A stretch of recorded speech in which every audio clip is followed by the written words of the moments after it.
Hello, it's Jim Manning once again. I want to talk to you today about people who were killed because of their association in some way in their knowledge of the assassination. Now, I'm going to start with one today that's a little known, and this may be the first time a lot of people are hearing about it. Back in the day of the assassination, up in Oklahoma, there was a casino, and the casino was partially owned, I think, and it was managed by a gentleman by the name of Stanley, but his name that they used was Jack Zangretti, Zangretti, and he was of Italian extraction, and he ran the casino. He was with a group of his high rollers having something to eat or something, and a couple of the dealers. This event occurred on November the 23rd. He made the incredible statement that in the next day, a man named Jack Ruby would kill Lee Harvey Oswald. Now, this was a full day before Oswald was shot by Jack Ruby. He then said that also a member of the Sinatra family in the next few days to a week would be kidnapped. And the reason for the kidnap was to take the heat off of the Kennedy assassination. Both of those things happened, as he said they would. He's going to be on the list of witnesses who were killed because about 7 days later, his body was found in a lake about 7 miles from the casino and floating in the water. And he had been shot several times. And his murder was never solved. It was an unsolved murder. He obviously was speaking out of turn. Kind of interesting how he would know that, though, 200 miles from Dallas, but had probably would be what they call a friend of ours to the mob. Now, I just wanted to give you that because there's not much else to say about him. Jack Ruby had a roommate by the name of Senator. Now, an interesting event occurred on November the 24th of 1963. That's 2 days after the assassination. George Senator brought 2 reporters to the apartment and let them search Jack Ruby's things. Now, they were there talking. Senator was telling them this and that, and they were finding things. And apparently there were some things there that the government didn't want them to know about, because within a short period of time, Bill Hunter was in a police station, and he was in like a newsroom sitting there. A police officer was playing quick draw with another police officer, and he pulled his gun and shot Bill Hunter in the heart. And that was the end of Bill Hunter. Now, John Cothe was the other reporter, and John Cothe was found dead in his apartment, and the coroner said that he had died from what appeared to be a karate chop to the neck. Earlier in the day, Mr. Senator had taken in a lawyer, Tom Howard, had him visit in the apartment for a while. Mr. Howard died of a heart attack at 42 years old. This was all within days of the assassination. So a lot of people know about that, but there's a lot who don't know about that. And so those 3 gentlemen, their murders were probably connected to the Kennedy assassination. Then we go to Karen Kupcinet. Now, Karen Kupcinet was a very attractive model and a personality She had been in some movies. In fact, I have a picture of her with James Caan in a movie. She was the daughter of a fellow named Irv Capsonet. Now, Irv Capsonet was born and raised in Chicago. He had a lifelong relationship with a number of, I wouldn't say they were all in the outfit, but he had a connection with the underside of life in Chicago. At any rate, he was a friend of Jack Ruby's, and they spoke frequently. We don't know, we're not sure on how this happened, but what we think happened was that Jack Ruby loved to be important. And so he may have said something to Irv Kupcinet, who at that time had worked his way up from being a sports reporter on the Chicago Tribune, I believe it was the Chicago Tribune, to having a television show in California that was like The Tonight Show. Guests every night, well covered, and he enjoyed good ratings. It may have happened that Jack Ruby, because of his popularity, stayed closer to him than he wanted to be to Jack Ruby, because on the day of the assassination, Karen Kupcinet made a call with the long-distance operator.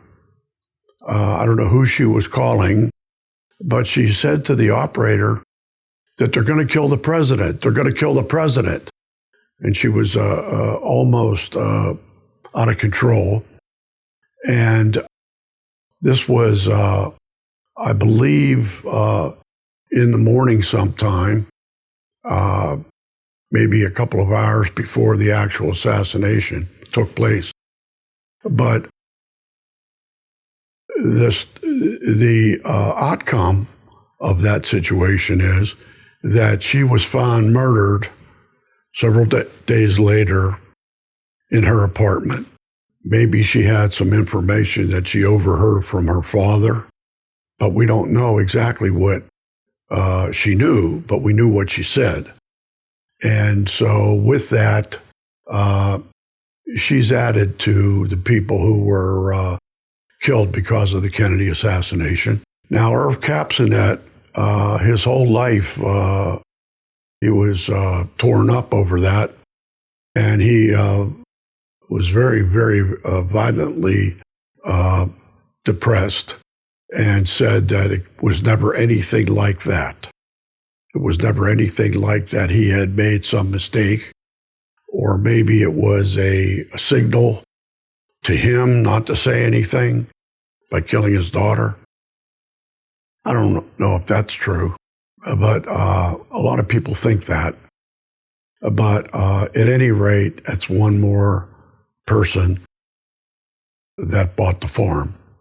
Now I'm going to go on to a murder that we don't know who he was that was murdered. Mr. Fowles had always covered for James the typewriter Nicoletti because he said that he never got to Dallas until the morning. However, that wasn't true, and he tells his story now to us. He came the night before.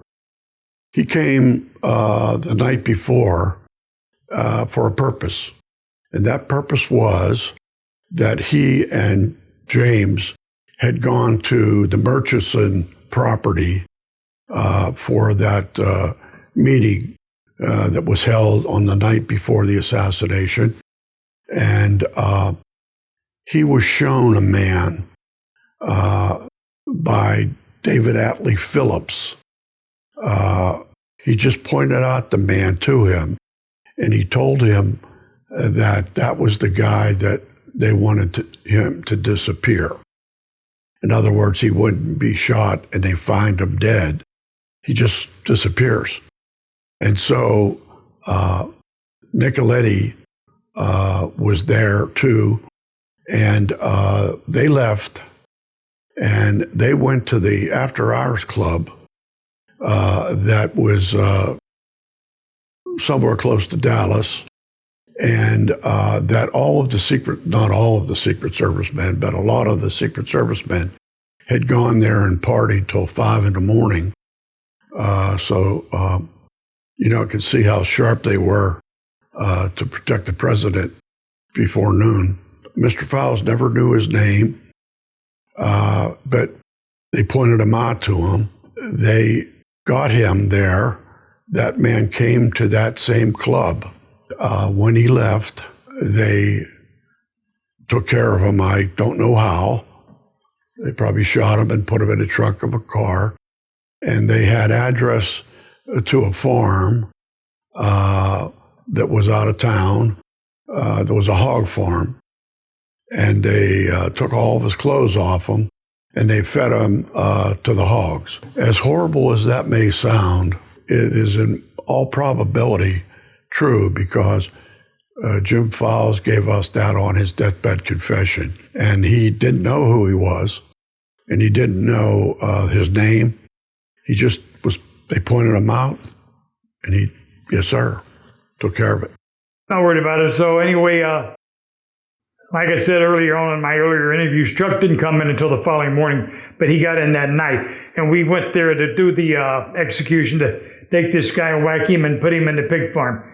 And the reason we fed him to the pigs love human flesh, and they love human blood. But that was on orders of David Phillips, not Sam J. Conner. Yeah. That's important. Anyway. Yeah, let's say that. I want to hear it in your words. Yeah, David Phillips told us to go there, and they want to get rid of somebody that says, take care of business and make this guy go away. And so they say make him go away. They don't want the body found. And where was this guy? What were the circumstances? I don't know what the circumstances was, and I didn't ask. No. Well, but you said you were there. So. Yeah, I was there. But I went there one reason to see this guy, to see what he looked like, to make sure I got the right guy and not get the wrong guy.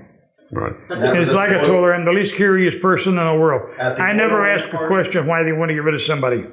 But at the oil man party, you ID'd him and then murdered him later? Is that what you're saying? Yeah, just shortly thereafter, within probably an hour and a half afterwards.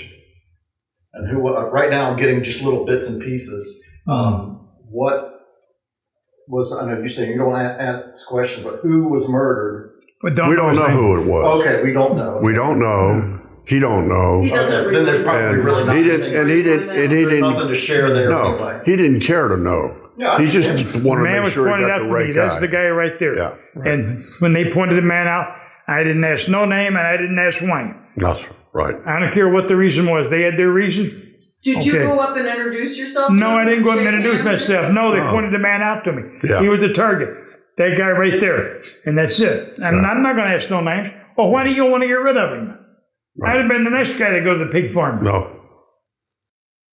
No, I wouldn't have. I could have told you that before it ever was brought up. I don't ask questions. You wouldn't ask nothing. Yeah.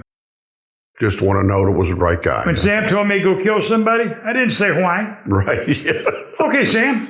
Good as done. Right.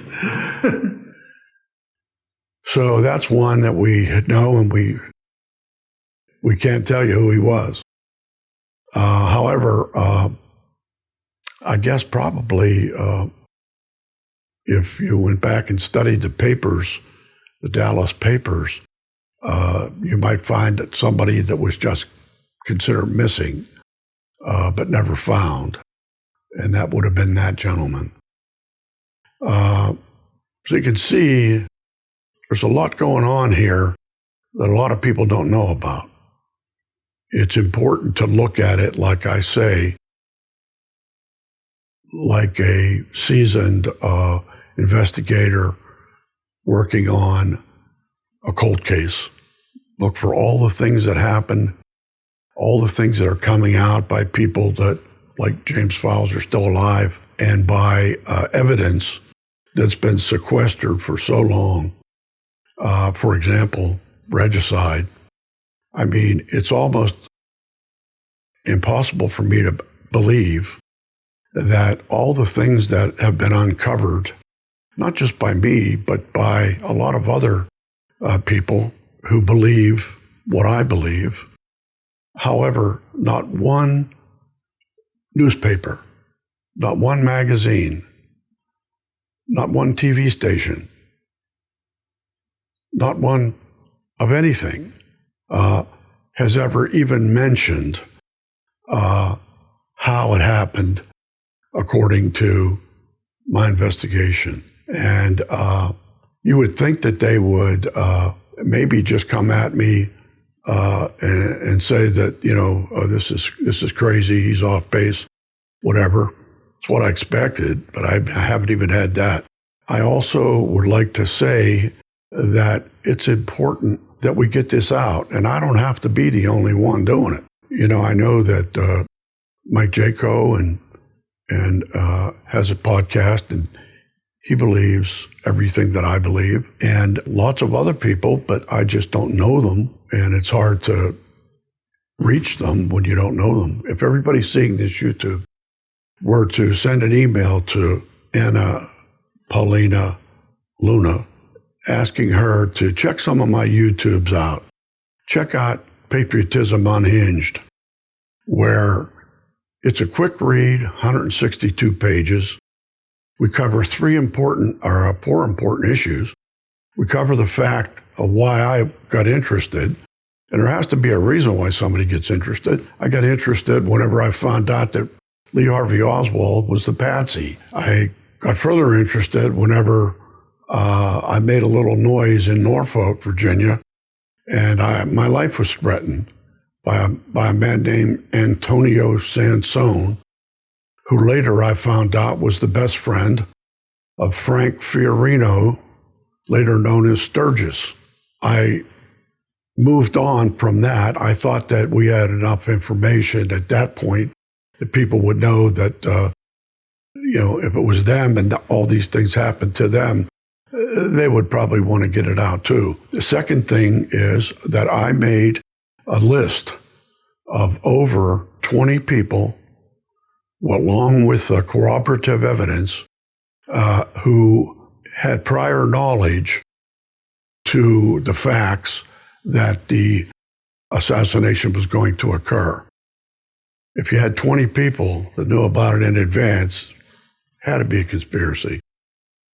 Then the third part was the information that one of the head Central Intelligence agents put in information, all the information he had collected from Langley, secreted it out and given it to a writer named Gregory Douglas, who wrote the book Regicide, which is the story of Operation Zipper. Operation Zipper was the name of the operation to assassinate John Fitzgerald Kennedy, the 35th president of the United States. And the last part of it was, the fourth part was, I called it the Convention of Hitmen in Dealey Plaza, because we now know that there were, I think I listed 20, but we now know there were over 25 men who had either been in prison for murder or had been charged with murder but got off, or were known hitmen for the Chicago outfit, or were known hitmen in the Central Intelligence Agency, and some evidence that even military types might have been involved, as they tried to get Dan Marvin involved, and he wouldn't do it. So that's a lot of information that I think anybody that's young and doesn't know anything at all about the assassination were to read that. Takes about 2.5 hours. You'd never be able to convince them that it wasn't a conspiracy. With that, I think that would go for people of all ages. Once you know it's a conspiracy, and then it's much easier to start looking at all these clues and things we got to come to the conclusion that we need to get this thing opened up again. Thank you for your time. We read all the comments, and I always say You're the jury. You don't have to believe anything that I say, but you can hear it and you can look at the actual evidence that I've seen when I show you films. So with that, I'll see you on the next one.